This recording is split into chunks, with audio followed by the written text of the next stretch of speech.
Lord, I pray that you'd reveal your word to us today. I thank you, Lord, for helping us through our trials. Lord, I pray that you'd bless us. Lord, I pray that you'd speak through JP today, that you'd reveal your word to us, that you'd bless him and the words that he speaks. Thank you, Lord, for everything that you give to us. I pray, Lord, that you'd make us in your image, that you'd change us to be righteous like you, Lord. There's no one like you. It's such an amazing thing to know you, Lord. It really, really is. Bless your holy name, Lord. May your name be praised always.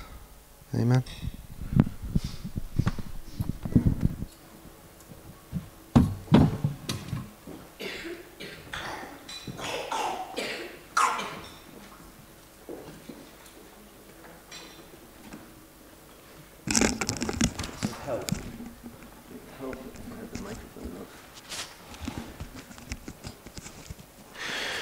Okay, so the Torah portion today is going to be another massively huge one.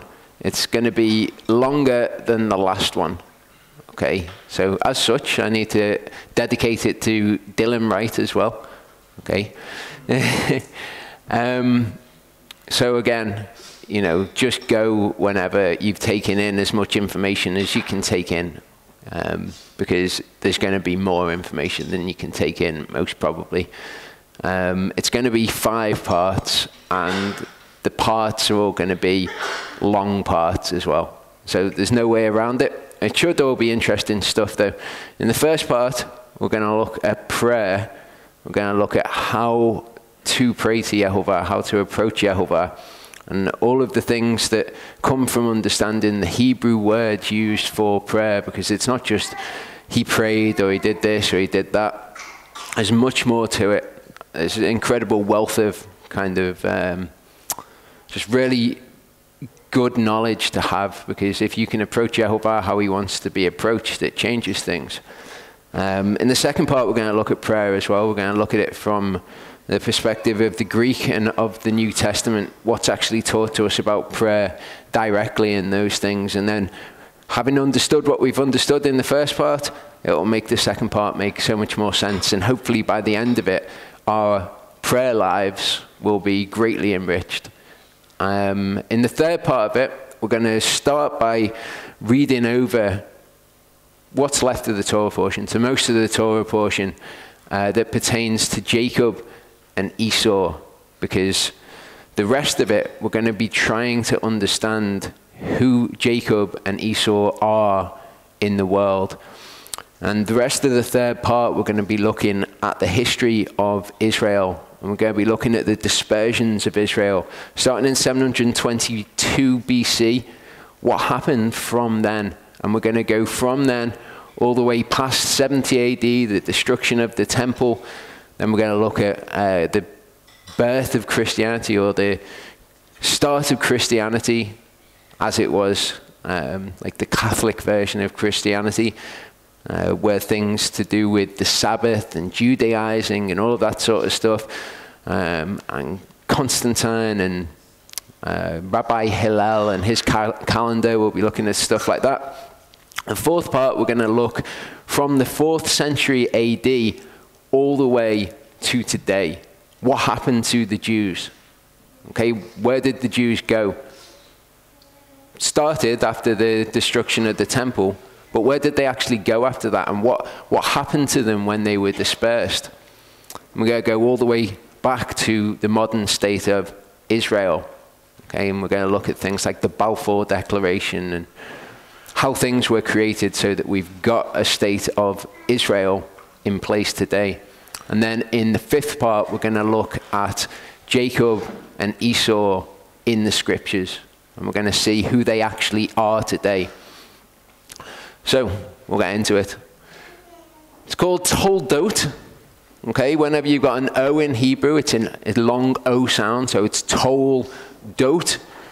And it means generations, kind of. It doesn't really mean generations. That's the first thing that we'll look at. Start in verse 19 of Genesis 25. It says, "This is the genealogy of Yitzchak."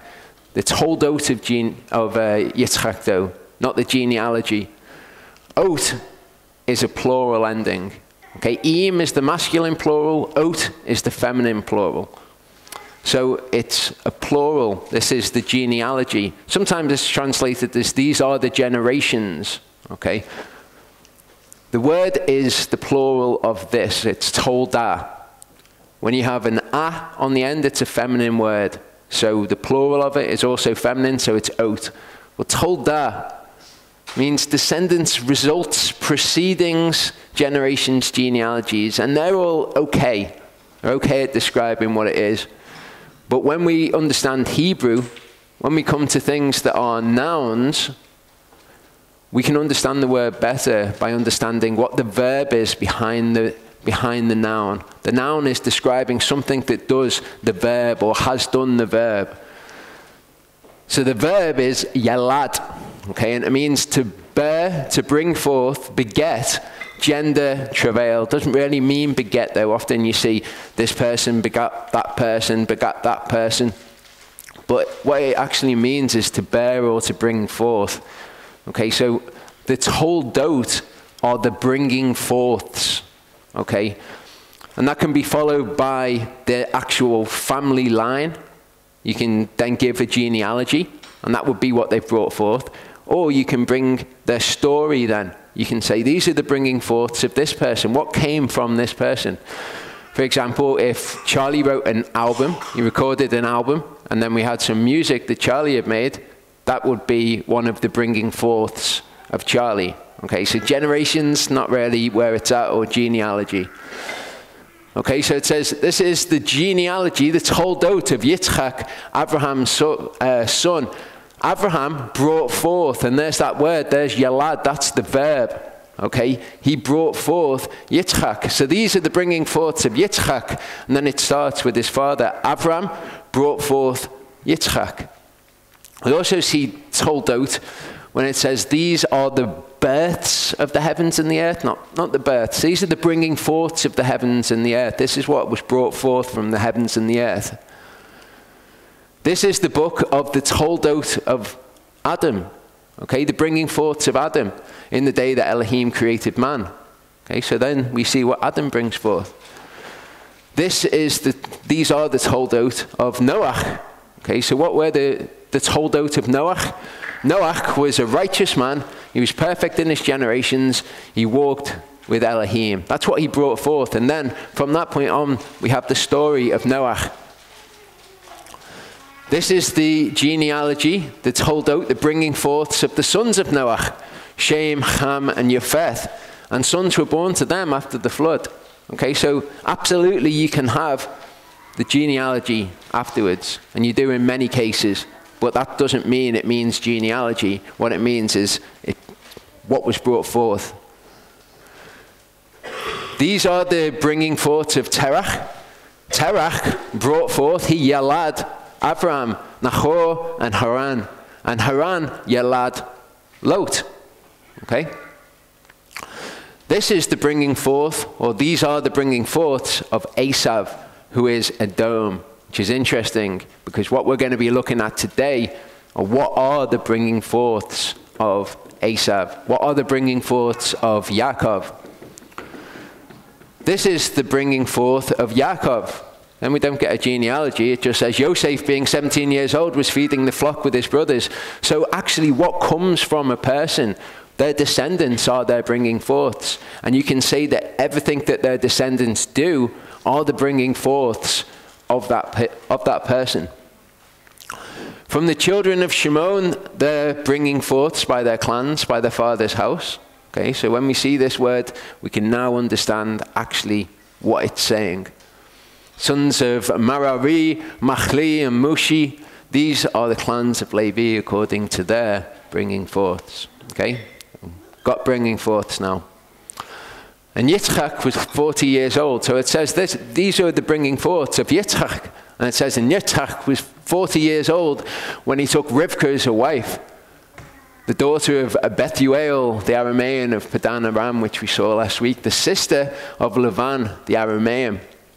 And Yitzchak prayed to Yehovah for his wife because she was barren. And Yehovah answered his prayer.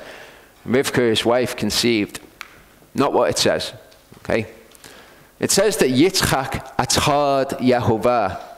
It doesn't say that he answered his atar. Yehovah answered this prayer. This answered his prayer is all one word. It's atar. Because when you've got a verb, you can either have a verb that somebody is doing, which is what Yitzchak is doing, or you can have a verb that somebody responds to in some kind of way. So what it actually says literally is, Yitzchak atard Yehovah, and Yehovah was atard of Yitzchak. Not answering this prayer. It doesn't say that he answered this prayer. He did answer his prayer, but that's not what this says. So what does the word atar mean? Important for us to understand, because we read just in the English and we say, oh, so we prayed to him. We know what praying is. Is that what he did though? Okay, so we've got the word atar. It's a verb, so it's something that you do. To pray, entreat, or supplicate. And the only reason the word praise there is because that's how we understand it in the English. What he actually did is he entreated Yehovah. He went to him with a specific request about something, about his wife, and he entreated Yehovah to fulfill his request. And it says that Yehovah was entreated of him, and so did fulfill his request.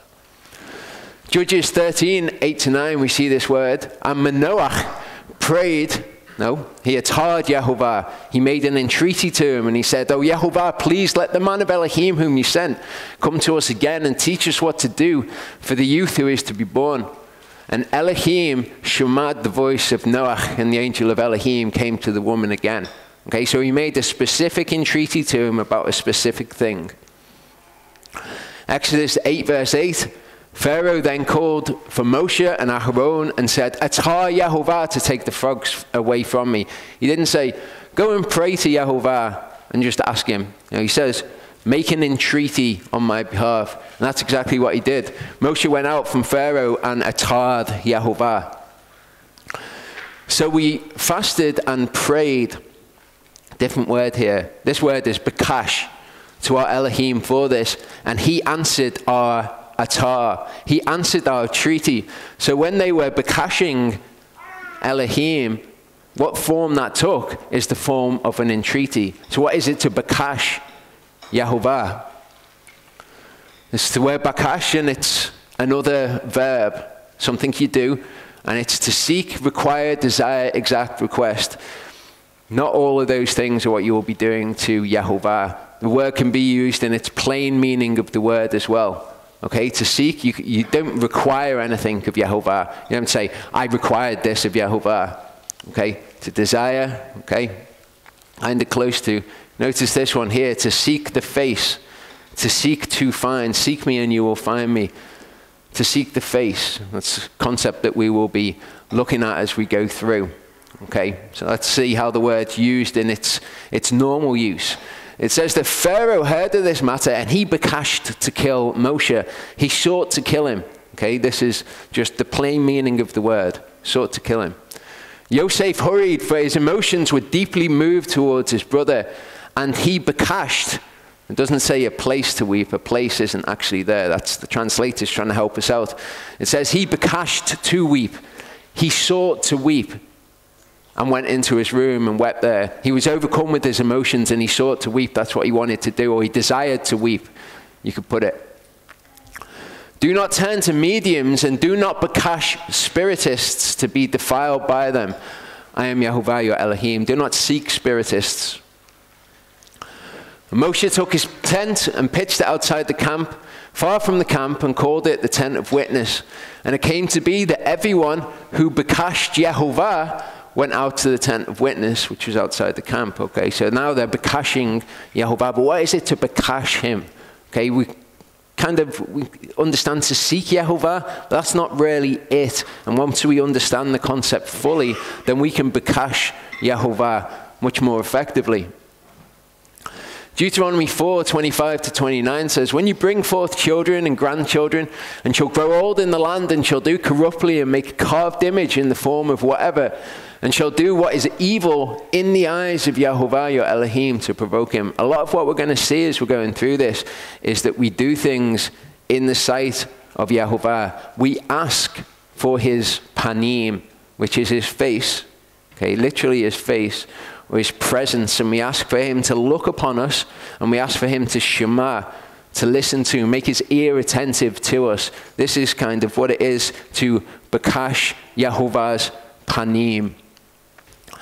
I shall call the heavens and earth to witness against you on that day, that you soon completely perish from the land which you pass over the Jordan to possess. You do not prolong your days in it, but are completely destroyed.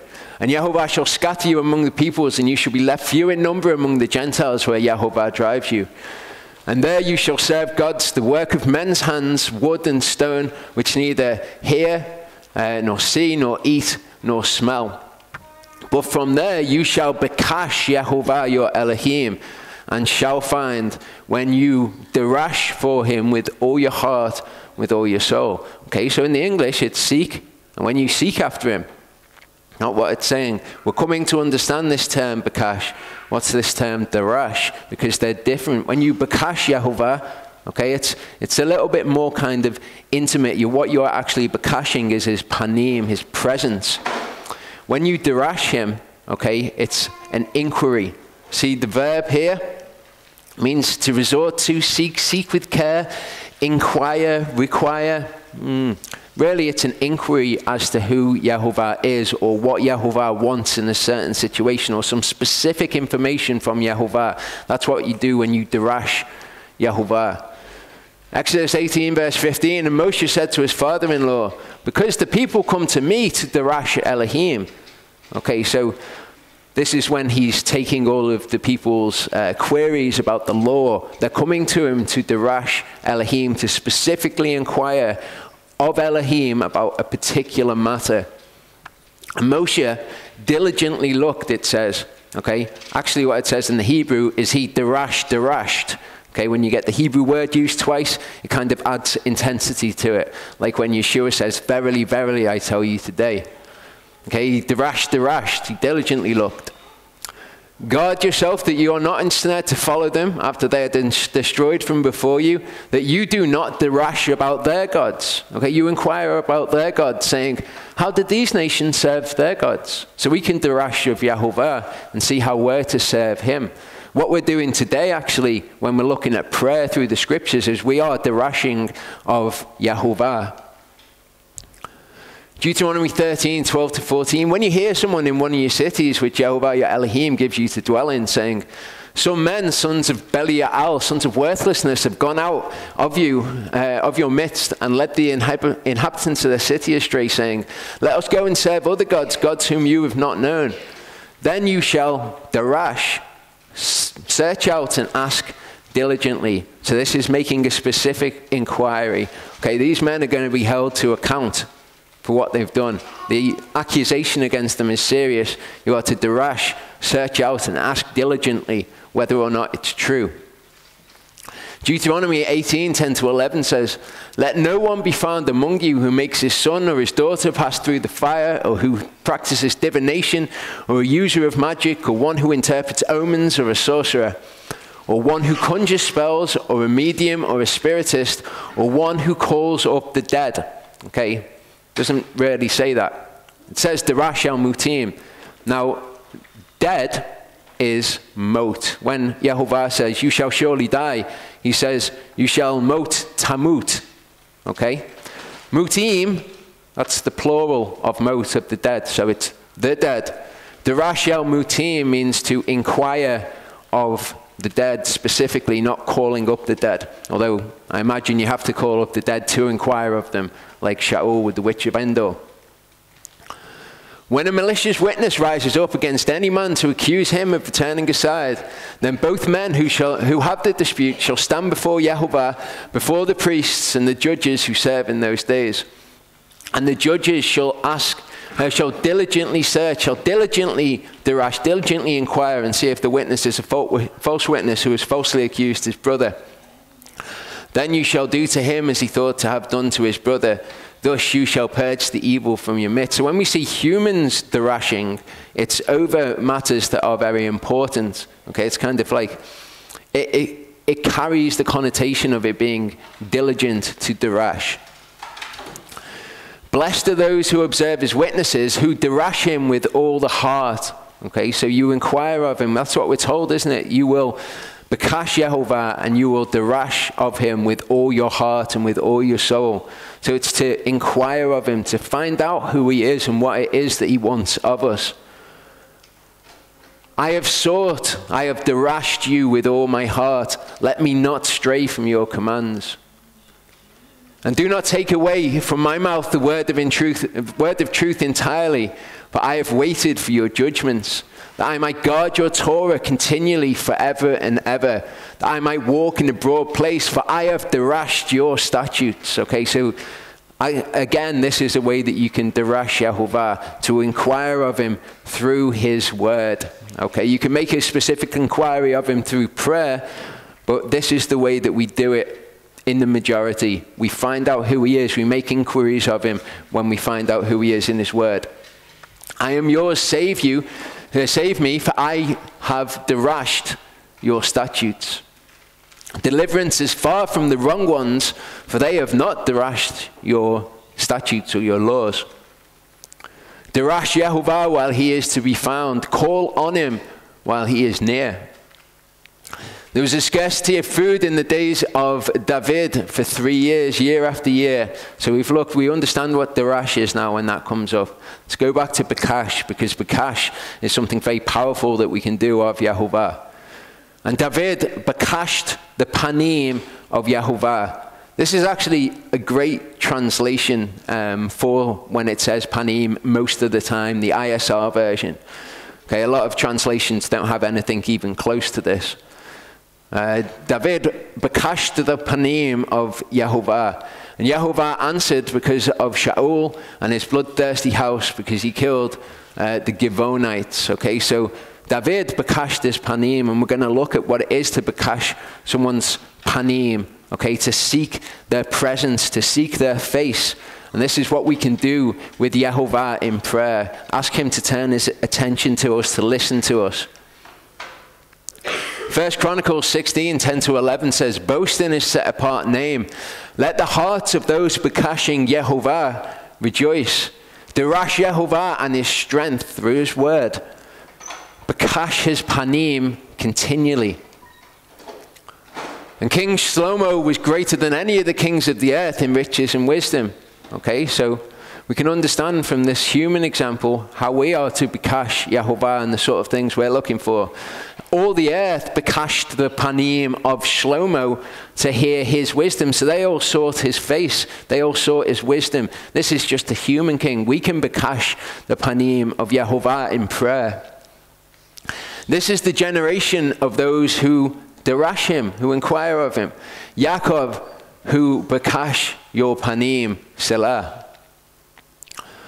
Raise a shout for Yehovah, all the earth. So what we're going to find here is something that is integral, okay, something that we must do when we are bekashing the panim of Yehovah. Serve Yehovah with gladness. Come before his panim with singing. Okay, it's an interesting concept. Know that Yehovah, he is Elohim. He has made us. We are his people and the sheep of his pasture. Enter into his gates with thanksgiving and into his courts with praise. Give thanks to him. Bless his name. All of these are very important things that we'll be breaking down a little bit more. Give thanks to him. Bless his name.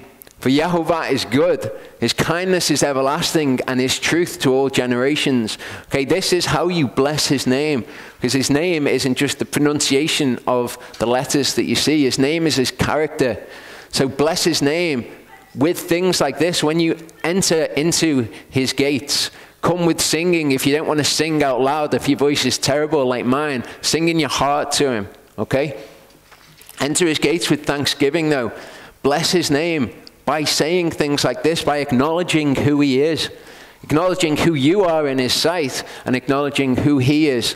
Yehovah is good. His kindness is everlasting. These are the sort of things that you should be coming to him with to entreat him.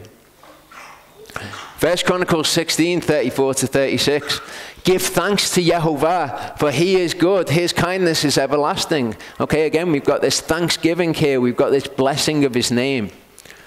and say, save us, O Elohim of our deliverance. Gather us together and deliver us from the Gentiles, to give thanks to your set-apart name and boast in your praise. Blessed be Yehovah Elohim from everlasting to everlasting. And all the people said, Amen, and praised Yehovah. Okay, blessed be Yehovah Elohim from everlasting to everlasting. Bless his name. This is what is being done here. All of these concepts, we can just kind of read over them. But when we actually understand what the Hebrew is saying, and we can see that these are part of techniques almost, I don't really like the idea of like making it a methodology, but these are how Yehovah wants to be approached and how the writers of Scripture say to approach him. Psalm 50:23 says, whoever offers thanksgiving glorifies me. That's quite an amazing thing for us to recognize. If we want to glorify Yehovah, give him thanks. Okay, enter his gates with thanksgiving. Bless his name. Speak of who he is when you come to him in prayer. Okay, palal. Palal's another verb, and what it means is to pray, basically. Ignore these, okay? It means to pray. And that's just the general pray that we would think of. When we think of, I pray to Yehovah, this is what this word actually means. But as we've seen, a lot of the time when it says that they offer prayers or whatever, they were offering something very different from just the prayers that we think to make. Numbers 11, verse 2, and the people cried out, they sa'ak. When we looked at Sodom and Gomorrah, it said that their cry reached Yehovah. It was their sa'akah. To cry out is the verb. It's what you do, you cry out. The sa'akah is the name of their cry. Okay? To Moshe, and Moshe palaled to Yehovah, and the fire died down. Okay, we're going to look at when people cry out to Yehovah in a little bit. But they cried out to Moshe, and Moshe palaled on their behalf, and the fire died down. Give ear to my words, ha'azinu. We saw this when we went through the Torah portion, ha'azinu. Okay, it means pretty much exactly what Shema means. Okay, to give ear to give heed to hearken to. That's the word ha'azinu. There's another word as well, which is kashav. And it means pretty much the identical thing, but they're all synonyms. They're all used for the same sort of thing, and you'll see them used interchangeably. Okay, ha'azinu to my words, O Yehovah, consider my meditation. This is what you're asking for when you come and you bakash his panim, you seek his presence. Okay, you want him to put his attention on you. And as we've seen, there's a way to do that. There's a way to approach him, to ask for his attention. Attend to, kashav, the voice of my cry. That could be listen or hearken to. My King and my Elohim, for unto you I palal. O Yehovah, in the morning you shema my voice. I present myself to you in the morning and I look up. Okay, this is someone who is bakashing his panim. And Hannah, rose up, and after eating and drinking in Shiloh, where Eli the priest was on the seat by the doorpost of the Hekel of Yehovah. And she was bitter in soul and palal to Yehovah and wept greatly. Now this is just something I want to draw your attention to at this point. I'm not going to go through it so much. But when people approach Yehovah and people hear his prayers, they are very often broken. They're bitter in spirit. And they're weeping or they're crying out. Okay, he seems to pay particular attention and put his panim, his presence, on those who are distressed. And she made the vow and said, O Yehovah Sevaot, if you would look indeed on the affliction of your female servant and remember me, and not forget your female servant, for him to remember somebody again is for him to put his panim upon them. But shall give to your female servant a male child, and I shall give him to Yehovah all the days of his life, and let no razor come upon his head. And it came to be, as she kept on palaling in the panim of Yehovah, that Eli was watching her mouth. Okay. This word tefillah is a noun, and it means a prayer. So we've got palal, that's the verb, which means to pray. That's what you're doing. Okay, but when you are palaling, what you are doing is you're making a tefillah. Tefillah actually comes from the word palal. That's the verb root. So when you see tefillah, it's a prayer, what we would think of as offering a prayer. And now, O Yehovah, the word which you have spoken concerning your servant and concerning his house, establish it forever and do as you have said. It's another thing I want to draw your attention to, that people, when they pray to Yehovah, they remind him of what he said in his word, and they ask him, they call on his name, so to speak, and ask him to do as he said, to do as he is. And let your name be made great forever, saying, Yehovah Sebaot is the Elohim over Yisrael. And let the house of your servant David be established before you, panim, before your panim, or in your panim. For you, O Yehovah Sebaot, the Elohim of Yisrael, have revealed this to your servant, saying, I build you a house. Therefore your servant has taken heart to palal this tefillah to you. Okay, so this is what he's doing. This is the name of what he does. Okay, he makes a tefillah. To you who shamas all tefillah. Okay, all prayer. Now he doesn't act on all prayer, but he does hear it. The word shema doesn't always mean to give heed to or to hearken to. It sometimes just means to listen to. So he hears all tefillah. Depart from me, all you workers of wickedness, for Yehovah has shamad the voice of my weeping. Again, we've got this theme here. Yehovah has heard my pleading. That's what it's translated as in the English, my pleading. And the word there is teichina. Okay, so we've got prayer, tefillah, and we've got this other word, teichina. So let's understand what teichina is. Okay, teichina is a noun, and it means to ask favor, to make his supplication for favor. And it's a noun. And we know whenever we see a noun in Hebrew that we're going to be able to find out what that word is about when we look at the root word, the verb root. And the verb root is chanan. Okay? Chanan is the verb. It means to be gracious, to show favor or pity. So a teichina is a request for Yehovah to do this, for him to give grace. Okay? The actual Hebrew word for grace, which is chen, comes from this same verb root, which is chana.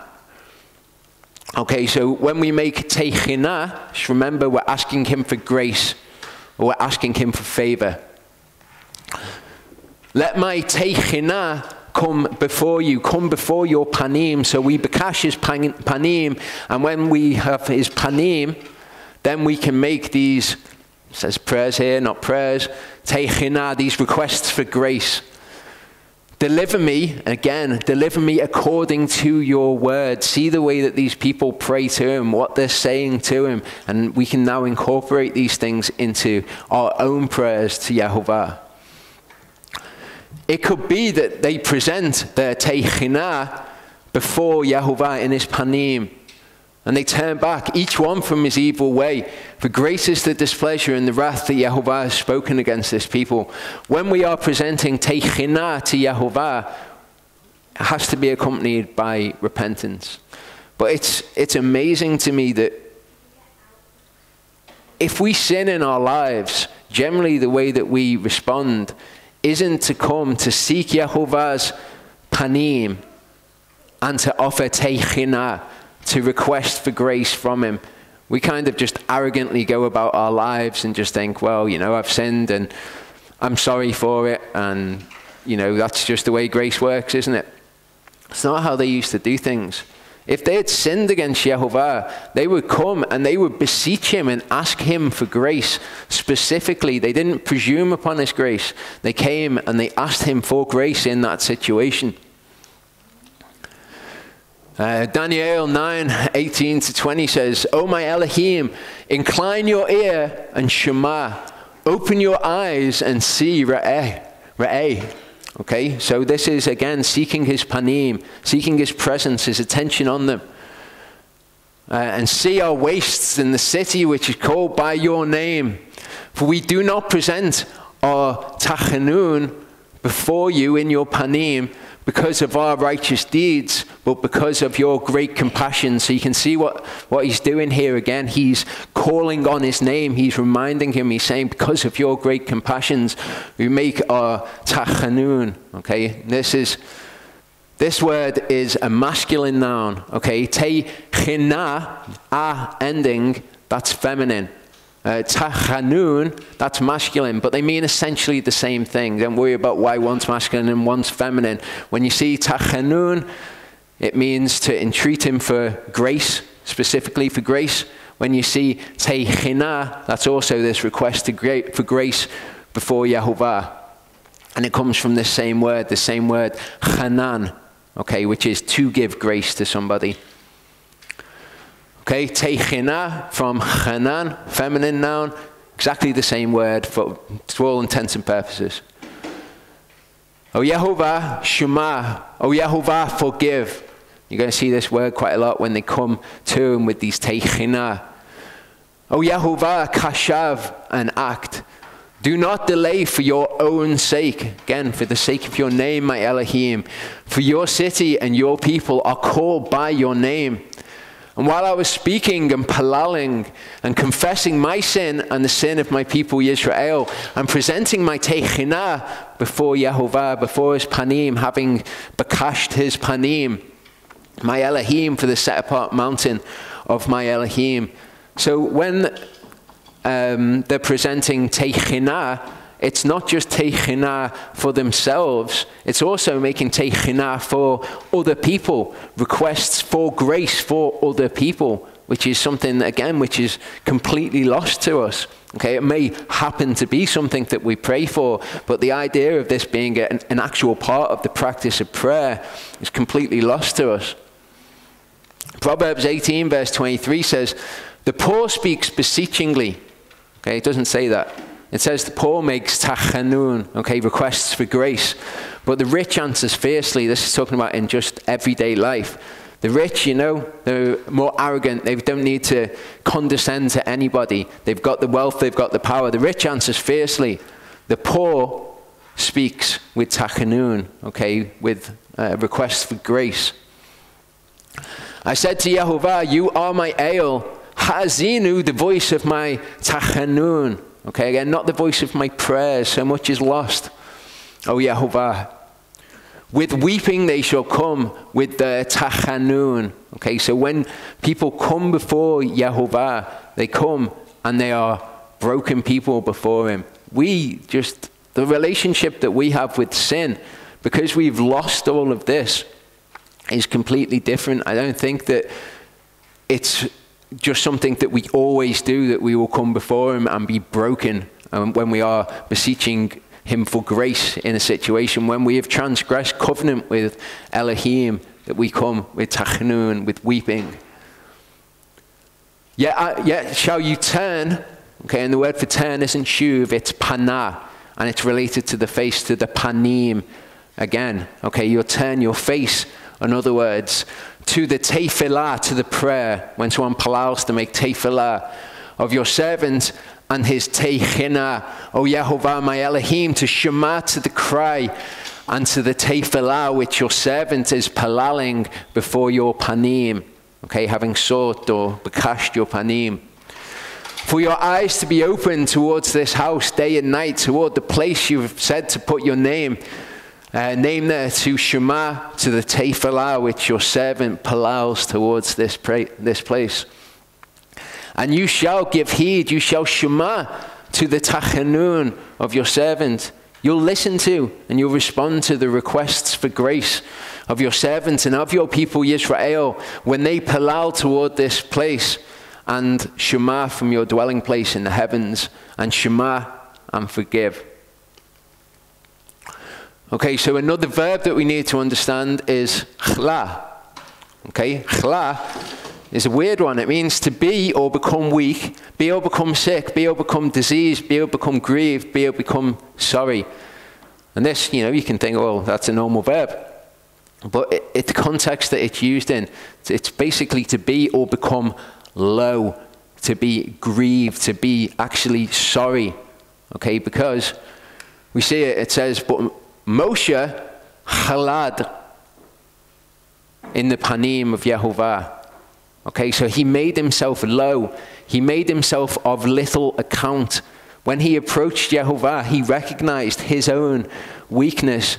And we can do this when we come before Yehovah, especially if we are presenting Teichina or Tachanun to him, requests for grace. We make ourselves low before him. Then Shemuel said, what have you done? And Shaul said, because I saw that the people were scattered from me, and that you did not come within the days appointed, and that the Philistines gathered at Michmash. Okay, so this is the account of Solomon when he sacrifices all of the animals that he's been told to destroy. But it's even more insidious what he does. And with this understanding, we can understand more of what he does. So I said, the Philistines are going to come down on me at Gilgal, and I have not chalad the panim of Yehovah. He's saying, I've not made myself low. I've not made myself humble in his sight. So I felt compelled, and I offered the burnt offering. What I was doing, I was trying to make myself low and kind of despised, or grieved, to make myself sorry and low in his sight. Or is that actually what he was doing? We're told elsewhere something completely different. So for him to tell this lie, it makes the situation even worse. And the king answered and said to the man of Elohim, please chalad the panim of Yehovah your Elohim, and palau for me, that my hand might be restored to me. And the man of Elohim chalad the panim of Yehovah. Okay, so what he requests of him is something very, very specific here. He asks for him to make an entreaty for him of a particular type, for him to go and make himself low in the face of Yehovah, which is interesting. 2 Kings 13:4-5. Then Yehoahaz halad the panim of Yehovah, and Yehovah shemad to him, for he saw the oppression of Yisrael, because the king of Aram oppressed them. And Yehovah gave Yisrael a savior, so that they came out from under the hand of Aram, and the children of Yisrael dwelt in their tents as before. Okay, so here, when we are approaching him and we're making entreaties, when we are ataring him and we're entreating him about a particular thing, or we're making teichina, we're making these requests for grace, we make ourselves low. We enter into his courts with thanksgiving, and we make him high. We bless his name. We declare who he is, but we make ourselves low when we come into his presence or into his panim, when we bakash his panim. This is appropriate. And let the king delight in your loveliness, because he is your master. Bow yourself to him. And the daughter of Saul with a gift, the rich among the people, chala your panim. Okay, so it's saying even the rich are brought low in the presence of Yehovah. Daniel 9:13 says, as it is written in the Torah of Moshe, all this evil has come upon us, and we have not chalad the panim of Yehovah. We've not entreated the face of Yehovah. We've not made ourselves low. All of this evil has come upon us. He's turned his face away from us, but we've not brought ourselves low in his presence, to turn back from our crookedness and to study your truth. Okay, this word is a very interesting word, anah, okay, and it's what's known as an interjection. It's not used very commonly in Scripture. I don't really think that people know how to translate it properly. Okay, they've got it, I beseech thee, I pray thee, like, O Yehovah, used 3 times as that. But what it's actually declaring is, I'm going to call on your name. Yehovah, I'm going to call on your name. And we'll see that from the usage. In those days, Chizkiyahu was sick unto death, and Yeshayahu, the prophet, son of Amoz, went to him and said to him, thus said Yehovah, set your house in order, for you're going to die and not live. And he turned his face toward the wall and palal to Yehovah, saying, I pray to you. He says basically, Anah Yehovah. Remember how I have walked before you in your panim, in truth and with a perfect heart, and I've done what was good in your eyes. Because what he's going to ask him after this is as a consequence of him having walked in this way, and because of what Yehovah promises and what his character is. See, in Nehemiah 1:4-9, it says, "And it came to be when I heard these words that I sat down and wept and mourned for many days, and I was fasting and palaling before in the panim of the Elohim of the heavens. And I said, Anah Yehovah, Elohim of the heavens, O great and awesome El, guarding the covenant and kindness with those who love you and with those guarding your commands." Okay, so he calls on his name. He says, "Oh, great and awesome El," and then he states who he is. He says, "Please let your ear be attentive and your eyes be open to Shema, the Techina of your servant." Nice prayer, his request for grace that he's going to make, "which I am palaling before your panim." Before you now, day and night, for the children of Israel, your servants, and confess the sins of the children of Israel, which we have sinned against you, both my father's house and I have sinned. So he comes and he makes this techina, this request for grace. He prefaces it with this, Anah Yehovah, and then he calls on his name. He tells Yehovah, and he knows who he is. "We have acted very corruptly against you and have not guarded the commands, nor the laws, nor the judgments which you have commanded your servant Moshe. Please remember the word that you commanded your servant Moshe, saying, if you trespass, I shall scatter you among the peoples. But if you shall turn back to me and guard my commands and do them, though you were cast out to the end of the heavens, I shall gather them from there and bring them to the place which I have chosen to make my name dwell there." So we can kind of see all of these elements coalescing in passages like this. Okay, the way that he's approached, the things that are said, how his name is blessed when they enter into it. They're asking him to remember the word that he's spoken, and they're doing it all after having entered into his panim. Psalm 116, 4-6 says, "Then I called on the name of Yehovah." How did he call on the name of Yehovah? He says, "O Yehovah, I Anah you, deliver my soul." Yehovah shows favor and is righteous, and our Elohim is compassionate. Yehovah guards the simple. So what does he do? He calls on his name, says who he is. I Anah, O Yehovah, please save me. I Anah, O Yehovah, please send prosperity. Blessed is he who is coming in the name of Yehovah. We shall bless you from the house of Yehovah. Yehovah is El, and he gave us light. Bind the festal offering with cords to the horns of the altar. You are my El, and I praise you. You are my Elohim, I exalt you. Give thanks to Yehovah, for he is good, for his kindness is everlasting. Again, this is how you enter into his gates, with thanksgiving and by blessing his name. If you want his panim to be on you and for him to shema to your requests and for his eyes to be open to you, this is how you go about it. So I set my face toward Yehovah, my Elohim, to bakash by tefillah and by tachanun, request for grace, with fasting and sackcloth and ashes.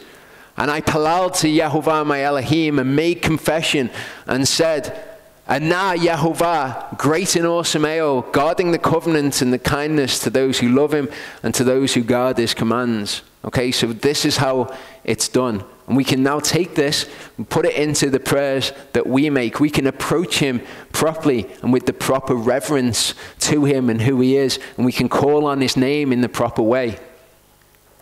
So whose prayers does Elohim hear and answer? Okay, the first part of this question is very easy for us to answer. To you who shemas all prayer, all tefillah. Okay, so he hears all prayer. The important part is whether he's going to answer your prayer. Obvious verse, he who turns away his ear from shemaring the Torah, even as tefillah, is an abomination. Very different thing to turn your ear away from hearing the Torah to not knowing what the Torah says, but still having a heart that is circumcised to Elohim. Okay, it's not about your knowledge of the Torah. It's about whether when you hear the Torah, you turn your ear away from hearing it. Okay, that person's prayer is an abomination. It will be heard by Yehovah, it will be shemad by Yehovah, but it will not be shema in the full sense of heeded. Isaiah 59, 1-2 says, look, the hand of Yehovah has not become too short to save, nor his ear too heavy to shema. But your crookednesses have separated you from your Elohim. Crookedness is the word avon that we looked at. Your iniquity And your sins have hidden his panim from you and from shemaring. Okay, so you want to bakash his panim. You can't bakash his panim when there's still iniquity in your life, because your crookednesses hide his panim from you. 2 Chronicles 33, 10-13 says, and Yehovah spoke to Manasseh and to his people, but they did not kashav, they didn't hearken, they didn't listen. Therefore Yehovah brought upon them the commanders of the army of the king of Ashur, who captured Manasseh with hooks, bound him with bronze shackles, and made him go to Bavel. And when he was in distress, he chalad the panim of Yehovah's Elohim, and humbled himself greatly. He made himself low before Yehovah when he bakashed his panim, and palal to him. And he was moved by his atar, by his entreaty. And he heard his techinah, his request for grace, and brought him back to Yerushalayim into his kingdom. And Manasseh knew that Yehovah was Elohim. Psalm 32, 2-6. When I kept silent, my bones became old, through groaning all the day. For day and night your hand was heavy upon me. My sap was turned into droughts of summer. Selah. Okay? People ever feel like this is how their walk with Yehovah is? And see what comes next. I acknowledged my sin to you, and my crookedness I did not hide my avon. I have said, I confess my transgressions to Yehovah, and you forgave the crookedness of my sin. Selah. What people seem to do, they spend so much time and so much kind of mental energy in not acknowledging their sin, or in trying to twist what they're doing into not really being sin, and try and twist the word around it to fit into place, which is futile. It's just a waste of energy, because if it's not the way that it is, it's not the way that it is. The best thing you can do is submit to it and confess and say, okay, so this is wrong. Just like Manasseh did. Therefore, let every kind one palal to you where you might be found. Even in a flood of great waters, they would not reach him. He who hides his transgressions does not prosper, but he who confesses and forsakes them finds compassion. I think a lot of people find it very easy to confess that something is wrong before Elohim. Some people will confess something's wrong, and then they'll twist it later and be like, oh, it's not really wrong. Okay, but if you confess something's wrong before Elohim, you're putting yourself in a position where you've got to stop doing it. You can't just acknowledge that it's wrong and go, yeah, it's wrong, but I do it anyway, it's fine. Might stop one day. King of all of the universe there, watching all of my actions, okay, listening to my prayers. I confess that this is wrong to him, but forsaking it, not sure that I really want to forsake it. It's quite important to me. Job 33:26. He atars to Elohim. He makes entreaty to Eloah, and he accepts him, and he sees his panim with joy. Okay, he sees Yehovah's panim. He returns man to his righteousness. The whole purpose of the word of Elohim, to return us to righteousness, so that we can see his panim with joy, so that we can seek his panim in our lives, and his attention is upon us. That's what we want, but in order for that, we need to examine our lives, scrutinize our lives, and make sure that everything is in accordance with Yehovah's word. Proverbs 21 verse 13 says, whoever shuts his ear to the cry, to the za'ak of the poor. Saw the word before, za'ak, and it was a verb. It's crying, okay? The cry of the poor, that's a noun. It's a different word. It just sounds similar, so don't be confused. Okay, whoever shuts his ear to the cry of the poor, and that word is dal, which we looked at, which means low. Okay? Let him also cry, word is kara, it means to call. Let him also call and not be heard.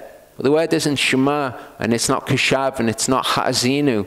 To be heard there, different connotation, it's the word ana, and it means answered. Okay? So whoever shuts his ear to the cry of the low, of the poor, let him also call out and not be answered. Okay, so again, when we're looking at our life, if we're making prayers and they're not being heeded, we can look at these things and say, am I doing any of these things? Is this my attitude of mind? Genesis 4 verse 10 says, and he said, what have you done? The voice of your brother's blood za'aks out to me from the ground. So that's the verb. Cries out. That's what it's doing. Yehovah seems to hear these cries.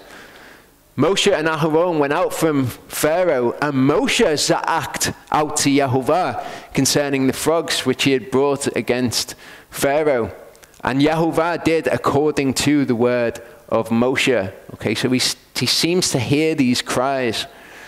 Exodus 22, 21 to 23 says, do not tread down a sojourner or oppress him. For you are sojourners in the land of Mitzrayim. Do not afflict any widow or fatherless child.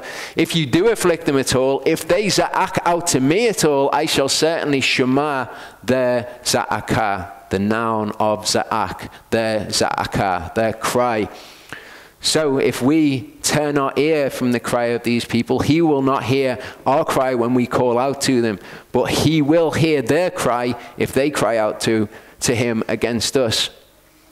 Isaiah 58, 1 to 7 says, cry aloud, do not spare, lift up your voice like a ram's horn. Declare to my people their transgression and the house of Yaakov their sins. Yet they derash me day by day. Delight to have knowledge of my ways. They inquire of him. Through his word, they inquire of who he is. Okay? They want to have a knowledge of who he is. And this passage, as we're going through it, I want you to think of the Torah movement today. Okay? They inquire of him. They want to know his righteousness. They want to know his right rulings, his judgments. They want to know all this knowledge of him through having derashed him. A nation that did righteousness and did not forsake the judgment of their Elohim. They ask of me rulings of righteousness. They delight in drawing near to Elohim. Okay, these offerings of sacrifices. They delight in all of that. This is all according to his word. You'd think that these people would be in a great position because they've derashed of him. They've inquired of him. They've found out more. They found out what righteousness is in his eyes. And then they've started to walk in all of these things. They say, why have we fasted and you've not seen? Why has your panim not been upon us? Why have we afflicted our souls and you took no note? Again, why has your panim not been upon us? Look, in the day of your fasting, you find pleasure and drive on all your laborers. Look, you fast for strife and contention and to strike with the fist of wrongness. You do not fast as you do this day to make your voice shomad on high. Okay, and it's the same with prayer. Okay, we can have derashed Yehovah. We can inquire of him. We can have found out all these things in this Torah, and we can be doing them all. We can be, we're not going to be offering sacrifices in the temple, but we can be doing whatever. We can be doing the day of his fast, do Yom Kippur, do Sukkot, do all the rest of it. But if our hearts are not correct before him, then he will not hear our voices when we cry out to him. Is it a fast that I have chosen, a day for a man to afflict his soul? Is it to bow down his head like a bulrush and to spread out sackcloth and ashes? Do you call this a fast and an acceptable day to Yehovah? Is this not the fast that I've chosen? To loosen the tight cords of wrongness, to undo the bands of the yoke, to exempt the oppressed, and to break off every yoke? Is it not to divide your bread with the hungry, that you bring to your house the poor who are cast out? When you see the naked, and cover him, and do not hide yourself from your own flesh. All of that knowledge of him which comes from derashing him, okay, it's worthless unless we're actually applying it according to his heart, because it fulfills a purpose. It does certain things. It's not just like a cold religious system that we do and then we're fine with everything else. 1 Kings 8, 27 to 62. I'm going to read through this passage, and it's going to bring through everything that we've looked at into one passage, or most of the things we've looked at into one passage. And we'll end after we finish this passage. But verse 27 says, for is it true Elohim dwells on the earth? See, the heavens and the heavens of heavens are unable to contain you. How much less this house which I have built? Yet shall you panah to the tefillah, you shall turn your face. Okay, of your servant and his techina, his appeals for grace. O Yehovah my Elohim, and Shema to the cry and the tefillah which your servant is palaling before your panim today, or in your panim, in your presence. for your eyes to be open toward this house night and day, toward the place of which you have said, my name is there, to Shema, to the Tefillah, which your servant palals towards this place. It doesn't say your servant makes, it says your servant prays, literally. Then you shall Shema the Techina of your servant and of your people, Yisrael, when they palal toward this place, when you Shema in your dwelling place in the heavens, and you shall Shema and forgive.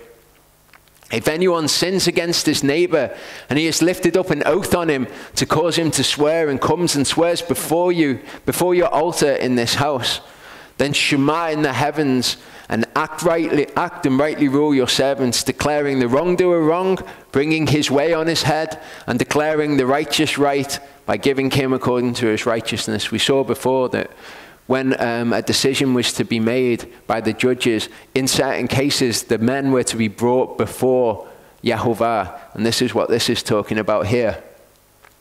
When your people Yisrael are smitten before an enemy, because they have sinned against you, and they shall turn back to you, confess your name, and palal, and make chanan to you in this house. And this is interesting. Chanan was the verb root of techilah, okay, and tachanun.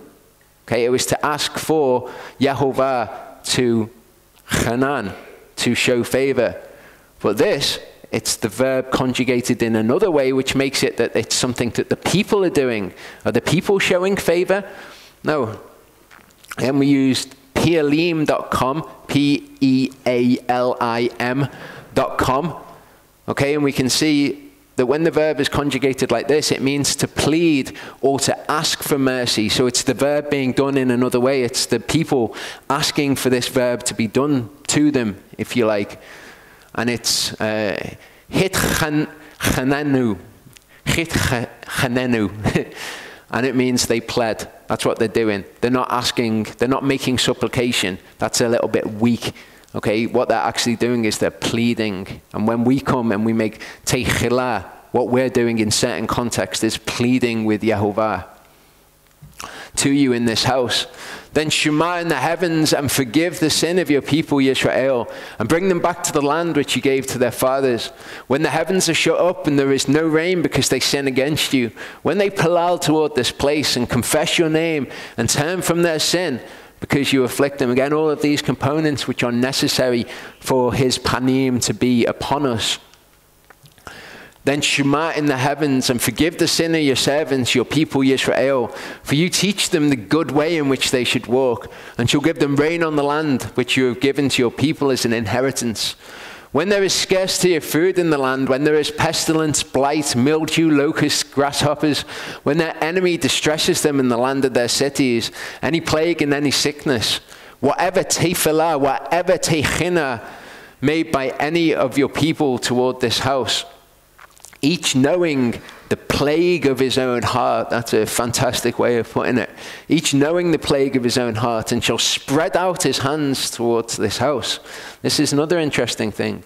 Spread out his hands towards this house. When they prayed, they didn't pray like this. And I'm not saying it's bad for us to pray like this, because we are to be low in certain contexts. When we come before Yehovah, we are to make ourselves low in his panim, and maybe that's an expression of that. Okay, but what they would do is they would stretch out their hands when they were praying. Psalm 44:20, if we have forgotten the name of our Elohim, or stretched out our hands to a foreign god. Psalm 5 verse 3, O Yehovah, in the morning you shema my voice. I present myself to you in the morning, and I look up. When I'm praying, I look up. I spread out my hands. That's what they would have done. Spreads out his hands towards this house. Then Shema in the heavens, your dwelling place, and forgive and act and render unto everyone according to all his ways, whose heart you know. Because you alone know the hearts of all the sons of men, so that they fear you all the days that they live in the land which you gave to our fathers. Also, concerning a foreigner who's not of your people Israel, but has come from a far land for your name's sake, since they hear of your great name and your strong hand and your outstretched arm, and he shall come and palal toward this house. Shema in the heavens, your dwelling place, and do according to all for which the foreigner calls to you, so that all the people of the earth know your name too. All of these things, asking Yehovah to do all these things according to his name, according to his word, and for the sake of his name. And know that this house which I have built is called by your name. When your people go out to battle against their enemy in the way that you send them, and they shall palal to Yehovah toward the city which you have chosen, and toward the house which I have built for your name. And this is all very interesting. All of it all the way through is when they do this and they palal towards this city, when they palal towards this house, when they're in the land that they've been scattered into, they're going to palal toward this house. Okay? And it's something that I do when I pray. If I've got the opportunity to, I will pray towards the Holy Land. I will pray towards that city. Okay? It's not Torah though. We're not told to do it in the Torah. It's just something that we see all the way throughout. Then you shall shema in the heavens their tefillah and their techina, and maintain their cause when they come and ask for grace. When they sin against you, for there is no one who does not sin, and you become enraged with them and give them to their enemy, and they take them captive to the land of their enemy, near or far, and they shall turn back unto their heart into the land they have been taken captive, and shall turn and make chenan to you again. They plead with you. When they've been taken to these distant lands, when they plead with you in the land of those who took them captive, saying, we have sinned and acted crookedly, we have committed wrong. And they shall turn back to you with all their heart and all their soul in the land of their enemies who led them away captive, and shall palal to you toward their land which you gave to their fathers, the city which you have chosen, and the house which I have built for your name. Then you shall shema in the heavens, your dwelling place, their tefillah and their techina, and maintain their cause. And forgive your people who have sinned against you and all their transgressions which they've transgressed against you. And give them compassion before those who took them captive, and they shall have compassion on them. For they are your people and your inheritance, whom you brought out of the land of Mitzrayim, out of the iron furnace. Let your eyes be open to the techina of your servant, and the techina of your people Yisrael, to shema to them whenever they kara to you. But again, we're in the land. We've been scattered. We recognize the things that we've done of wrong. But as of yet, we're not doing these things. We're not making techina to him. We're not pleading with him. For you have separated them unto yourself for an inheritance out of all the peoples of the earth, which you spoke by the hand of your servant Moshe, when you brought our fathers out of Mitzrayim, O Master Yehovah. And it came to be when Shlomo had ended praying all this tefillah and techina to Yehovah, that he rose up from before the altar of Yehovah, from kneeling on his knees with his hands spread to the heavens. And he stood and blessed all the assembly of Yisrael with a loud voice, saying, Blessed be Yehovah, who has given rest to his people, Yisrael. Again, blessing his name here, according to all that he promised. Okay, calling on his name, calling on his promises. There has not failed one word of all his good word, which he promised through his servant Moshe. Yehovah, our Elohim, is with us, as he was with our fathers. He does not leave us nor forsake us, to incline our hearts to himself, to walk in his ways and to guard his commands and his laws and his judgments, which he commanded our fathers. And let these words of mine, with which I have made chenan, okay, with which I have pled before Yehovah, before his face, be near Yehovah, our Elohim, day and night, to maintain the cause of his servant and the cause of his people Yisrael, the matter of each day in its day. Okay, so when we are to chala the panim of Yehovah, this will be a way to chala his panim, to come and plead before him, to make techina, so that all the peoples of the earth might know that Yehovah is Elohim, there is no one else. Let your heart therefore be perfect to Yehovah Elohim, to walk in his laws and guard his commands as it is this day. And the king and all Yisrael with him made sacrifices in the panim of Yehovah, in his presence. So we're going to come back in the second part, and we're going to look further at prayer, because the scriptures say so much about prayer, but these are foundational concepts that we need to understand in order to go deeper into it and have a better prayer life with him. Okay, we'll come back soon.